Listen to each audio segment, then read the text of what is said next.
Hello everybody, welcome to the Big Cat Sanctuary on Threatened Species Day.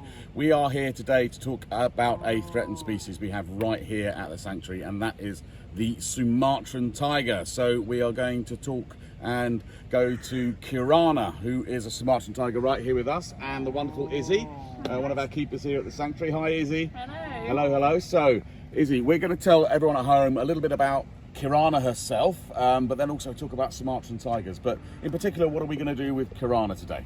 So Kirana's going to be a little bit of an older girl, so what we actually are going to be doing is a bit of a health check. So we're going to be getting up onto back leg, seeing how she's moving, and checking things like her paw pads and all sorts of stuff like that.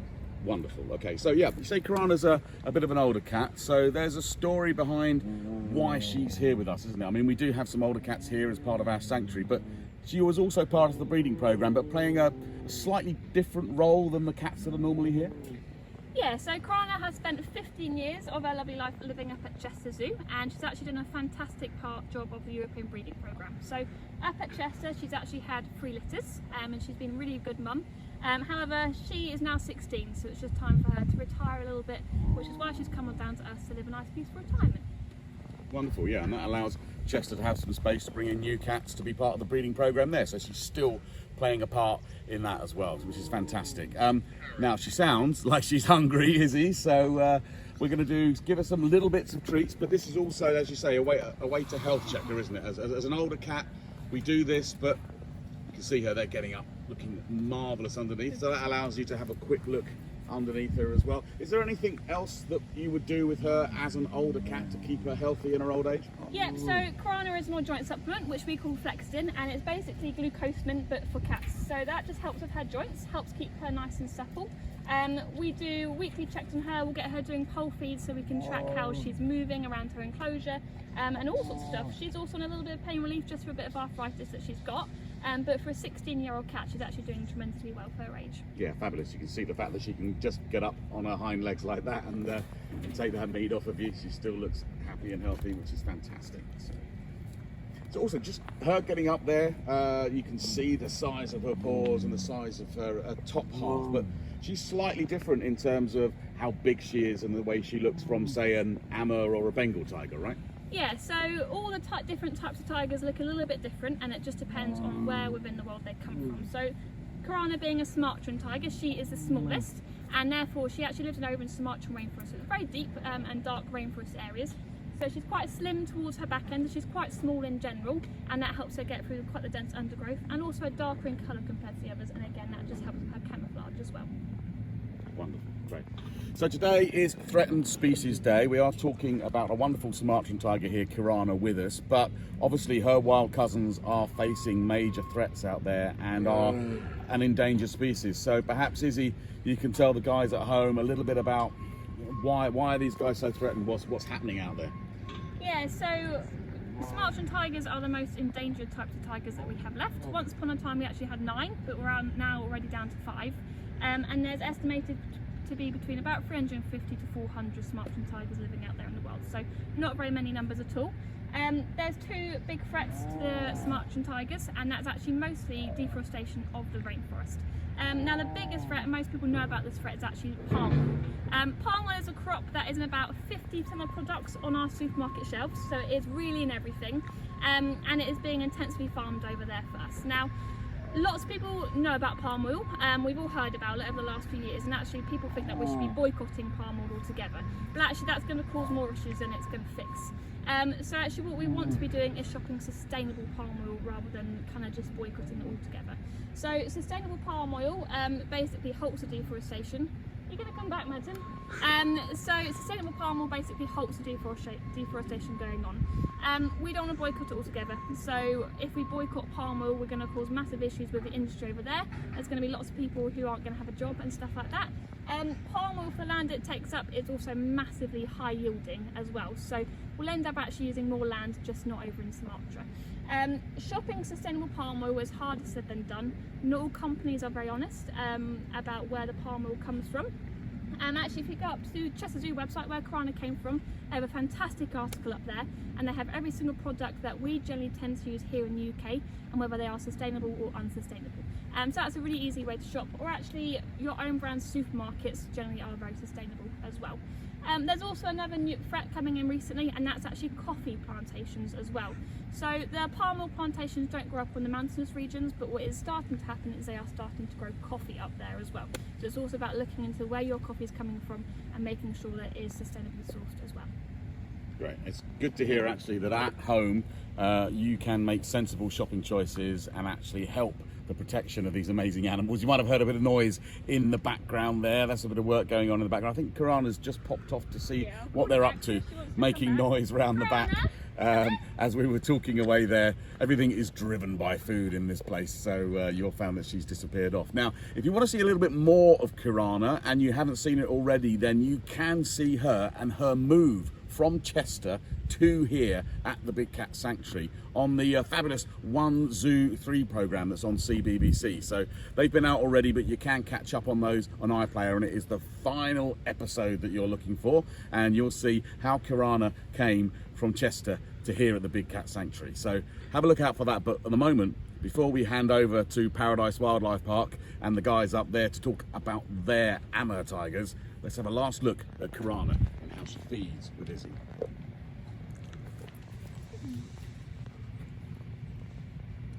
So we can also see their claws coming through as well. So you do sometimes find these guys, their claws overgrow as well.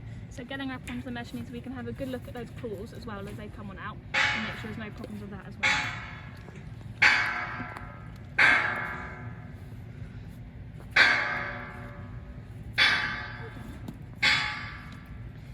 We always tell Kirana we're all done, and that means we've got nothing else to do.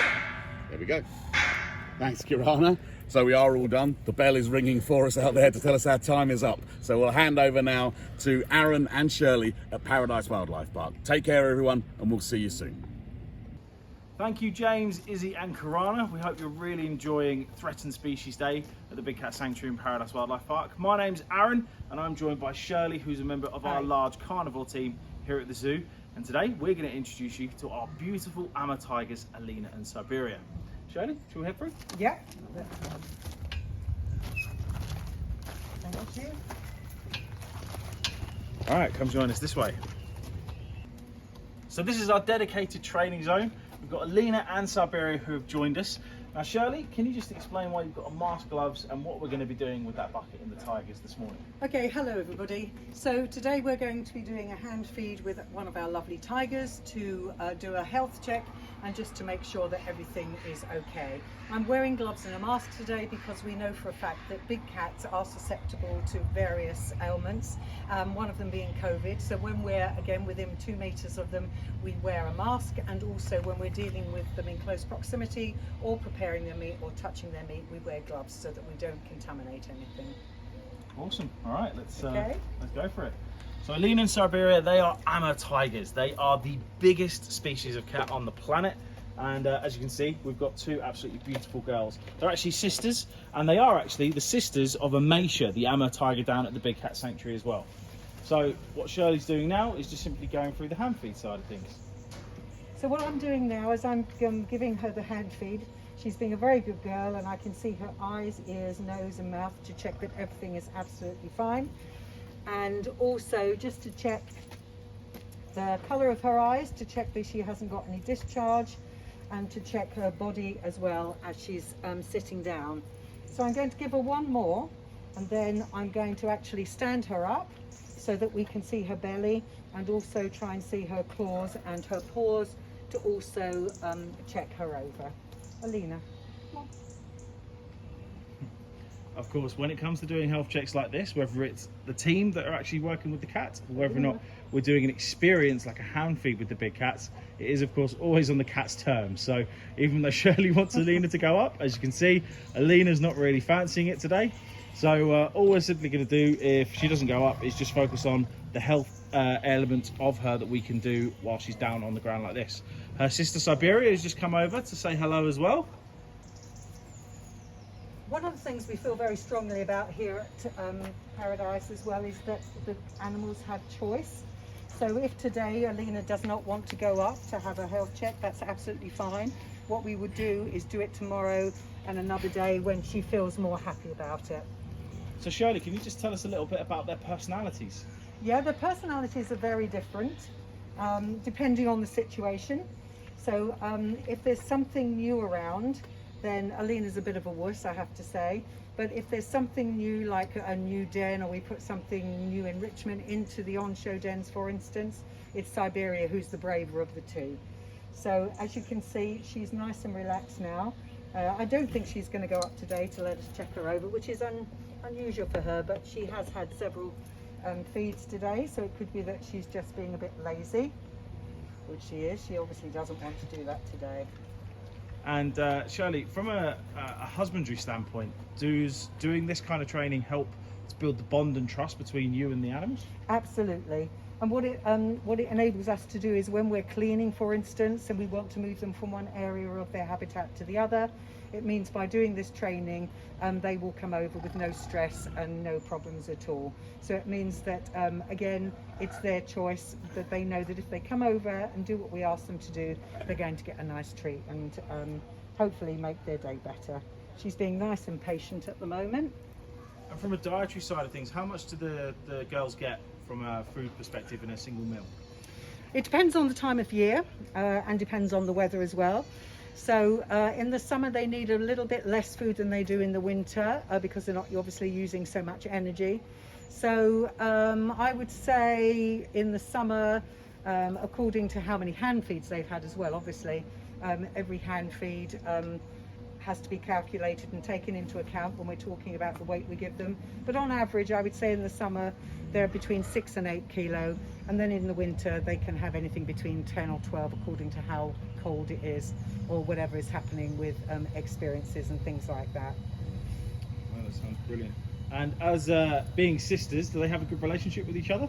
Yeah, occasionally they have pause at dawn, like all siblings, but for the most part they get on really, really well. And as you can see now, although Alina was a little bit grumpy with Siberia earlier, Siberia is not pushy or trying to get into the feed, so Alina is just kind of just letting her know that she hasn't finished yet and that she's going to have this hand feed. And what I will do later is come back and do exactly the same thing with Siberia and just check her over as well.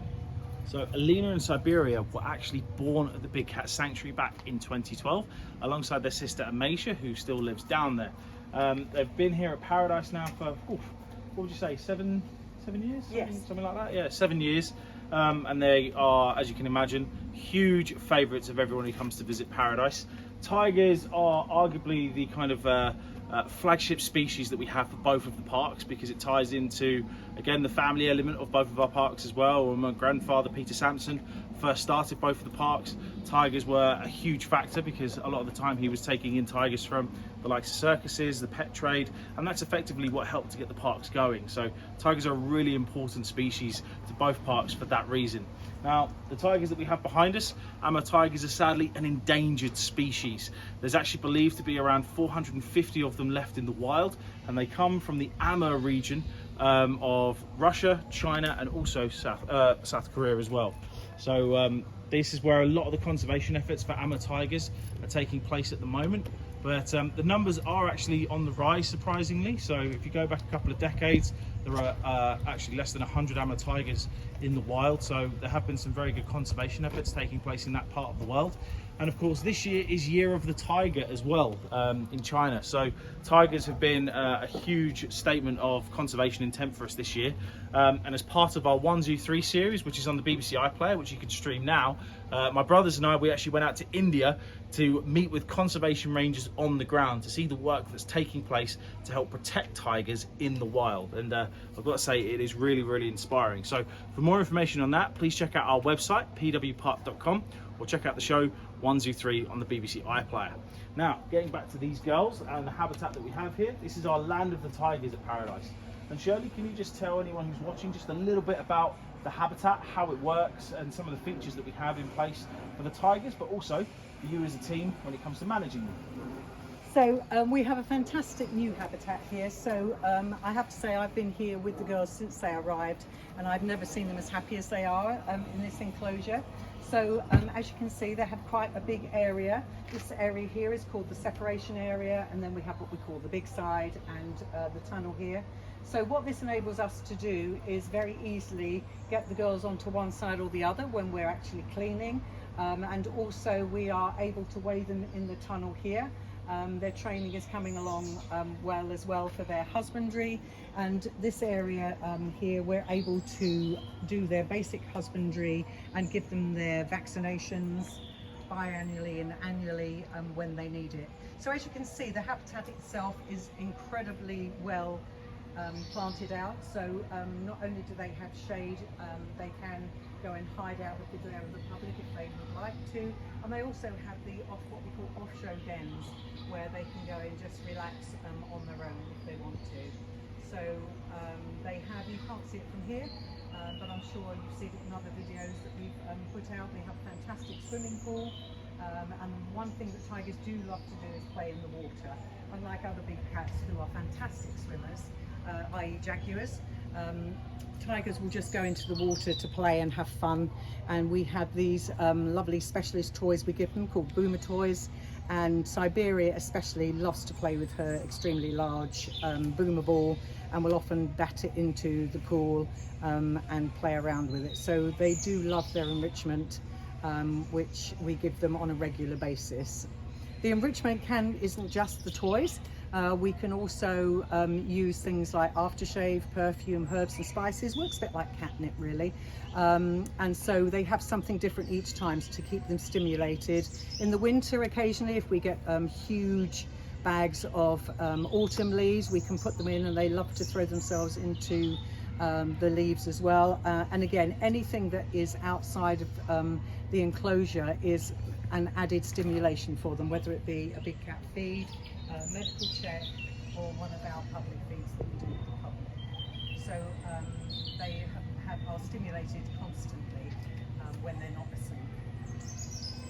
So quite amazingly, tigers are the world's most popular animal. And one thing that is really, really unique about them, which a lot of people don't realise, and a way in which the team are able to tell the difference between them, is that every single tiger has a unique stripe pattern, which is just like our fingerprints. So that is one way in which we're able to tell them apart. The other way that you're able to tell Alina and Siberia apart is all due down to the black patches that they have above their eyes. They're shaped just a little bit different. Was it safe to say Alina's almost got like clouds above hers, and Siberia's are a bit more funky shaped in a way? Yeah. I always say one of them looks a bit like a camel. The outline. So that's how I tell them apart anyway. But yeah, something to potentially look out for the next time you come to Paradise.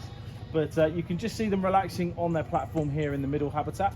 So one things that the tigers, you often see tigers doing here at the zoo, is spending a lot of time relaxing. And the reason for this is because in the wild, these guys need to conserve as much energy as they possibly can for when they're hunting, because hunting is not an easy thing to do, especially when you consider some of their prey are absolutely massive. Things like gaur, if you're a Bengal tiger, are animals that are bigger than bisons, or in this case, in Russia, these guys will have to compete against the likes of bears and wolves to hunt things like elk and deer. So, you know, there's some very, very big animals that not only do they have to take down, but they also have to try and obviously, you know, win the food against in some regards as well. So yeah, they do spend an awful lot of time relaxing. Anywhere between 16 to 20 hours a day, they can actually be pretty much just relaxing on their platforms or resting. And the reason for that is because if they were out in the wild, these guys would have to conserve their energy for that hunt. But obviously it's very different to captivity. So here we do an awful lot of enrichment with them.